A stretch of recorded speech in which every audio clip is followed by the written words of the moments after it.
100 ಮತ್ತೊಮ್ಮೆ ಗೆದ್ದೇ ಗೆಲ್ತಾರೆ.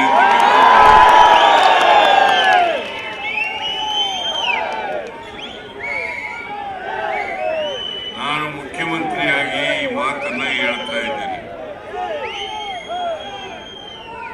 ಪ್ರತಿನಿತ್ಯ ನನಗೆ ಇನ್ಫಾರ್ಮೇಶನ್ ಸಿಗ್ತದೆ.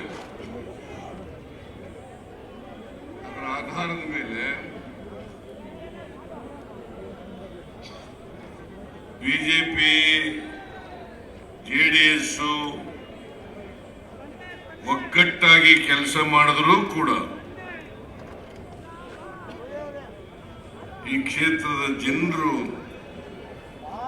ಡಿ ಕೆ ಸುರೇಶ್ ಅವರಿಗೆ ಆಶೀರ್ವಾದ ಮಾಡೇ ಮಾಡ್ತಾರೆ ಅಂತಕ್ಕಂಥ ವಿಶ್ವಾಸ.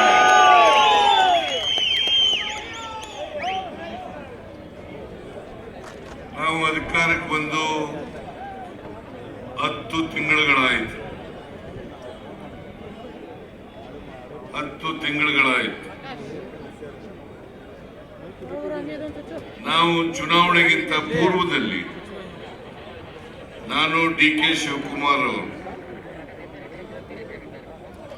ಈ ರಾಜ್ಯದ ಜನರಿಗೆ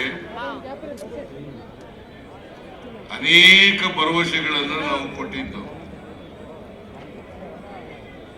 ಅವುಗಳಲ್ಲಿ ಪ್ರಮುಖವಾದವು 5 ಗ್ಯಾರಂಟಿಗಳು.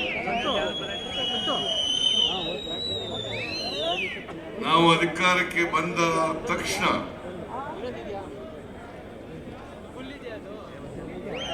ಆ 5 ಗ್ಯಾರಂಟಿಗಳನ್ನು ಜಾರಿಗೆ ಕೊಡ್ತೇವೆ.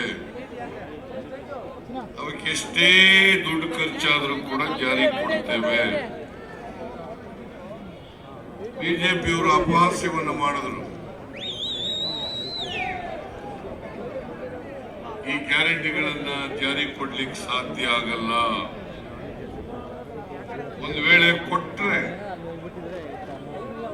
ರಾಜ್ಯದ ಖಜಾನೆ ಖಾಲಿಯಾಗ್ಬಿಡ್ತದೆ.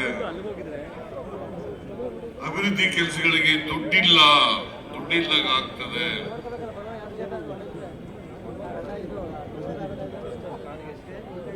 ಕರ್ನಾಟಕ ರಾಜ್ಯ ಆರ್ಥಿಕವಾಗಿ ದಿವಾಳಿ ಆಗ್ತದೆ.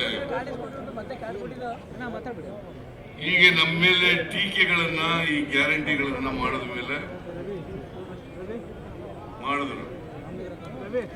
ನಾವು ಯಾವ ಟೀಕೆಗಳಿಗೂ ಕೂಡ ವಿಚಲಿತರಾಗಲಿಲ್ಲ.